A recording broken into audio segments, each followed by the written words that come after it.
Zach with Web3 Reviews. Thank you for being with us. Today it is Tuesday, April 1st, and we're going to be talking about the crypto market. Let's go. Remember that none of this is financial advice. Songbird up to 4.6 tenths of a penny. It's a green day in the crypto market. Yesterday we were down. Today we're green. We're continuing the range. We're ranging. Okay? Sure, it's a green day, but if things really changed, look at the Flare token. Still at an all-time low.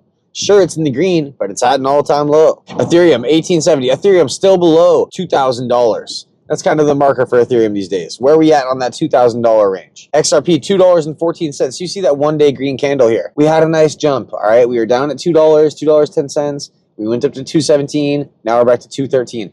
This is a range. We're sitting here in this range chilling pretty much, all right? And it'll mess with your emotions because you'll see that green candle and you'll think, man, are we going to go out of this range and break to the upside? And then you'll have other moments where you're breaking at $2 and you're like, fuck, dude, are we going to go beneath 2? What is happening? I don't think this is the bear market. If this was the bear market, we would be on a free run down. It seems to me that we've paused out and that now we're hanging out in a sideways trend. This is how crypto gets you, man. They make you think it's boring. They bleed you out. And when you're least expecting it, it runs to the upside. When you are least expecting it, Algorand's going to make a run to $1 and XRP is going to make a run to $10. And then we'll have another sideways trend. And we'll sit there for a while. And we'll see who's buying at 10 and who's selling at 10. And we'll see what trend this makes us to. Maybe we'll be slipping between 7 and 10 if you're an XRP guy. And maybe we'll be sitting between 70 cents and $2 if you're an Algorand guy. I can't really call it. We'll have to wait and see. I know that all the TA folks said we'd be between $7 and $13 for XRP. And this is going back 5 years now. I've been here so long. I've been watching TA videos from when we were 17 cents in 2019. And everyone was talking about how TA was going to bring us up to $7 to $13 the next bull run. That's what the blockchain backer's been saying, man. And his math's been pretty good. There's only been one time when the math hasn't worked out on the charts. I want to say it was like a Thanksgiving that was ruined for BCB, man. He told us all it was a rough holiday for his family because he's such a big believer in what the TA says about what the charts will do, that if it doesn't do it, it bothers the guy. Now, that's pretty legendary, man, to be bothered by your work. You know, I love crypto and I'm bothered by it too just because I sit so close to the wall. You know, 7 years of hardship and pain, man. 7 years, okay? I'm not so obsessed with the charts and the TA where if it doesn't do this or if it doesn't do that, I'm going to be upset. This is beyond me. I'm a speculator. I like to sit here and talk. I like to look at the charts. I like to think about what could happen next. I think that it's going to be more realistic that we see a $10 XRP before we see a $1 XRP. All right? And maybe that sounds crazy to you.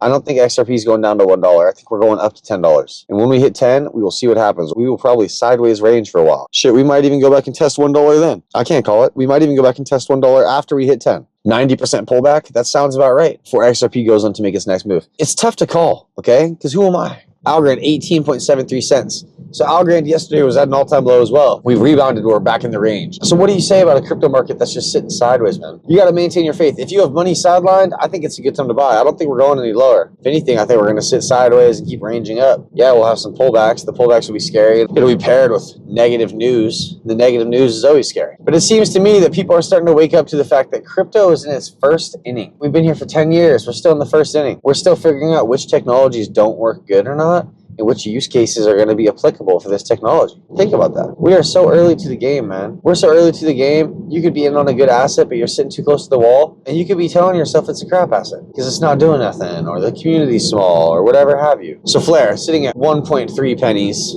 Songbird sitting at 4.6 tenths of a penny. Bitcoin up to 83.7. Bitcoin hasn't moved at all. Gala, 1.5 pennies. So Gala and Flare are in this kind of funny range. And we'll talk about some tokenomics here. Gala's only going to have 38 billion tokens ever. They burned a bunch of tokens. There was a dispute between owners. A bunch of tokens got burned. A V2 of the token came out, which kind of locked one of the owners out from his V1 tokens. It'll be interesting to see what happens with the lawsuit in the Gala ecosystem. You know, some people have said that the Gala ecosystem is being bled to a point where one owner can buy the owner out. And it'll be for pennies on the dollar because the token prices will be at an all-time low. Even though Gala is a top 100 project, Gala Music and Gala Film are both in the low 3,000s of market cap. If this is going to be a three-pronged ecosystem, Gala Music, Gala Film, Gala Games, I don't see Gala Music and Gala Film being bottom 3,000 tokens forever. They're going to make a break for the upside if this ecosystem is going to do well. It's not all going to be Gala Games in the top 100. Gala Games needs to be top 100, and and Gala Film and Gala Music need to be top 1,000. We need to see some money flow into those ecosystems. The problem is you got the node runners and you got the film owners and you got the music owners. There's a lot of sell pressure in these ecosystems. But Gala is sitting at 1.5 cents. Gala Music sitting at 1.47 cents. So the relationship between Gala and Gala Music, there was a time not long ago when Gala Music was worth more than Gala token. And then that flipped on its head. Now it's worth noting that there's only going to be 1 billion film tokens and 1 billion music tokens ever. Versus Gala Games, there's going to be 38 billion tokens. Flare, there's not a hard cap, but there's already over 100 billion tokens. Think about that, because it's important. We're talking about how the token price is going to be appreciated based on that use case, and the tokenomics play an impact in that. If you tell me there's no hard cap, and this token could be, you could have 100 billion one day, you could have 1 trillion tokens the next, that can impact the psychology of a trader who's in an asset. You tell me if something's hard capped at 38 billion, the same price as something with only 1 billion, I might find more value in the asset that only has 1 billion tokens that's sitting at this low price of 1.4 cents. Gala Music is an ecosystem which allows you to buy songs that artists are selling as NFTs. Now, when you buy a song from an artist, they get paid USD. As that song is streamed every day, both you and the artist earn a cut of the royalties from that song in the music token. So there's two ways for artists to get paid. They get paid in USD when somebody buys their NFT, and they get paid in royalties and music token every day when the song is streamed.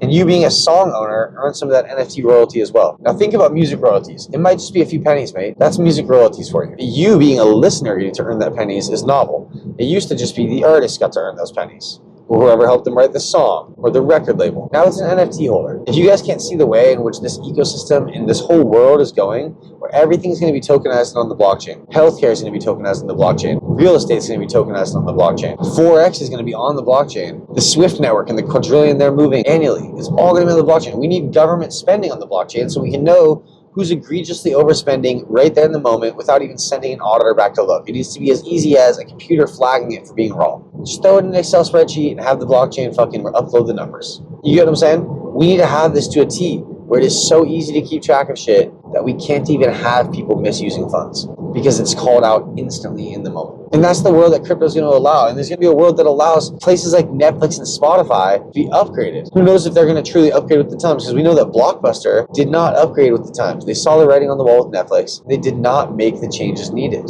So will Netflix start making NFT films and giving people the same opportunities that Gala Film is giving? I don't think so. What about Spotify versus Gala Music? I don't think so. And Gala Music does not even consider themselves a competitor of Spotify. It's not the niche that they're going for. Spotify is going for the niche of all the music in the world. It isn't even a niche, right? A niche is a small thing. What Spotify is doing is massive. All the music in the world for $10, $11 a month. Gala Music's free. And we have a lot of songs that are on DSPs. A DSP is a distributed streaming platform like Spotify or like Apple Music. In artists, this benefits them. If you have a song that's on both the Spotify and the Gala Music, the people who buy that song get to earn royalties based on how the song is streamed on Spotify as well. How that song is streamed on DSPs influences how well that song earns on Gala Music. This is a cool ecosystem to me because it's self-sufficient. Even though the token's only at 1.4 cents, the ecosystem is self-sufficient. Artists can upload, artists can apply to be on there. There's a voting system, not just anybody can make it on. And if you hold tokens, you get a certain amount of votes that you are allowed to put towards an artist or towards a song making it on the platform. So you get a voice, man. That makes it somewhat of a DAO. It's decentralized in a way. I'm a fan of the Gala ecosystem. I really am. I've been liking these tweets from the Time Traveler. He's an XRP investor and a prophecy watcher. He's got a good point. He says, if you sell before that moment, you will feel like garbage. You know you can't sell, neither can I. There are many crypto investors, and I truly believe we all have this one thing in common. We're addicted to the maybe. We are prisoners of hope. We are here together. The Time Traveler has a point, man. For 7 years, I was a prisoner of hope, and I still am. Who am I kidding? I'm still here. Instead of being this guy who wasn't talking about it to everybody else, now I'm just sharing my thoughts with you guys. I'm bullish on the market, but I know there's nothing I can do about the market, and the market's not going anywhere today. We're sitting stagnant.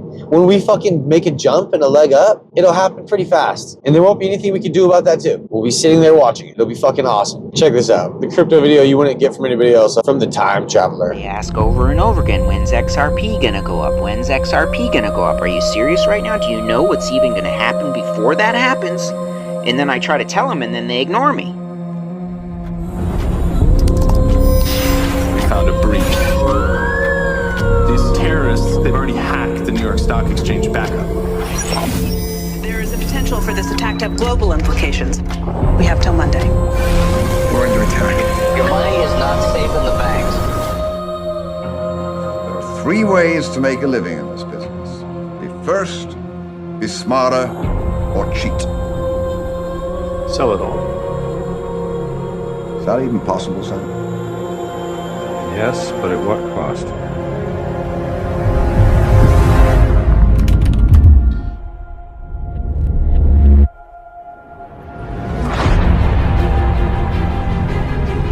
If you do this, you will kill the market for years. It's over. It is much harder for a rich person to enter the kingdom of God than it is for a camel to go through the eye of a needle. We are selling to willing buyers at the current fair market price, so that we may survive.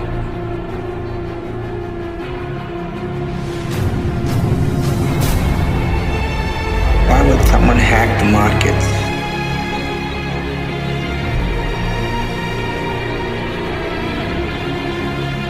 I traced all these portfolios. JP Morgan, Wells Fargo, BofA. The banks behind the attack, man.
Yeah, so it's a scary world out there, man. To be honest, it's a scary world, and it's a scary future we're moving towards. It could be dystopian, and you don't want to be on the wrong side of this, all right?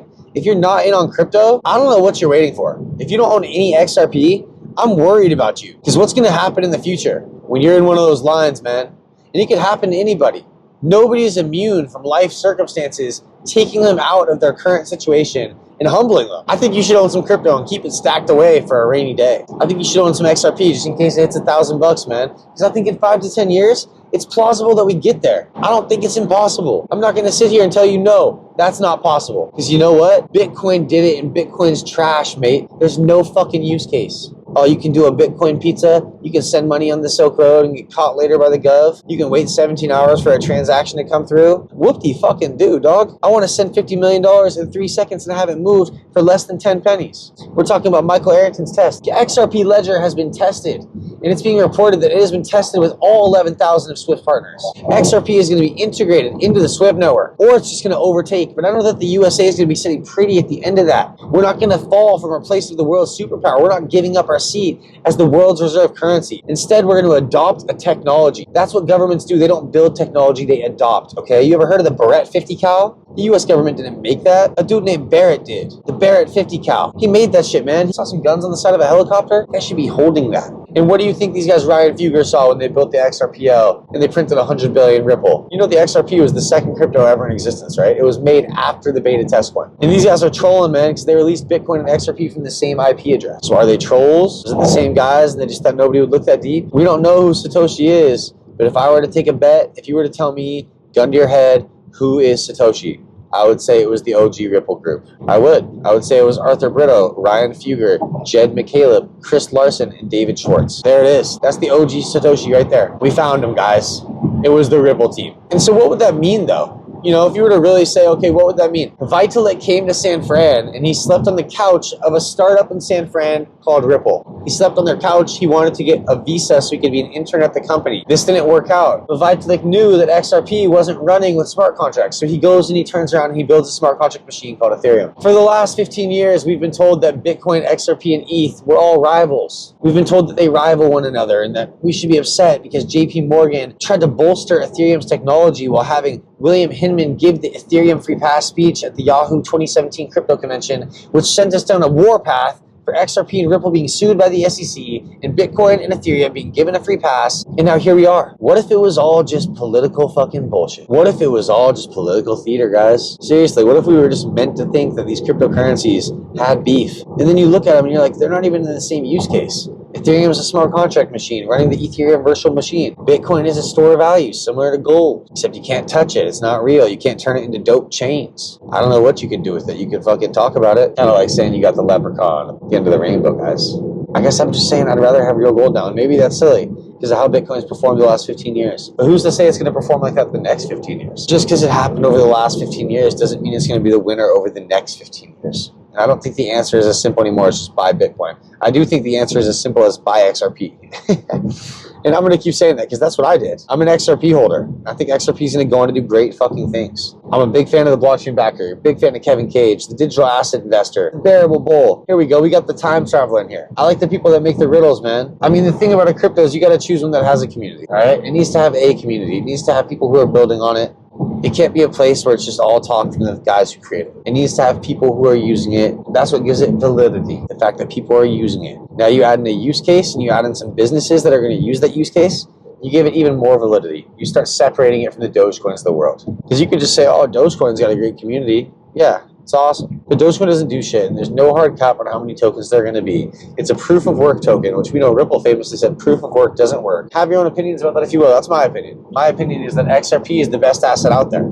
If I were to choose a second asset, I'd choose Algorand. If you said, hey, you gotta choose a third and a fourth, I'd go Flare and Gala. And I'd go down that ecosystem list. I'd go Gala Music and Gala Film. I'd start buying deep miners. I'd start buying Osmi nodes. I see value in these things, and I think that you should have more than one crypto asset. You should probably diversify just in case the one that you're in on doesn't work out. But don't over-diversify. If you only have a few $1,000s to play with, go long on something. Believe in something. Go long on XRP and Algo, baby. Hold on for 5 to 10 years. Let your shit stake. See where you end up. Zach with Web3 Reviews. Thank you for being with us. Until next time.